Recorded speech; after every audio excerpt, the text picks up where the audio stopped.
Here we are with the Victoria again, and sometimes you get a bit of a squeak coming from the hinge point of the footman-to-treadle connector. And this is simply a nail that's pushed into a tapered hole in the treadle. So you can literally, and there's a hole in the footman-to-treadle connector, you can literally take this footman-to-treadle connector off, okay, and then replace the footman-to-treadle connector. There's a little screw right there.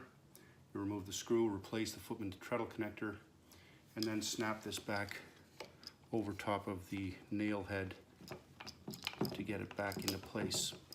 It's a little tough on the fingers, but it is doable. And that's how you replace the footman-to-treadle connector on a Victoria.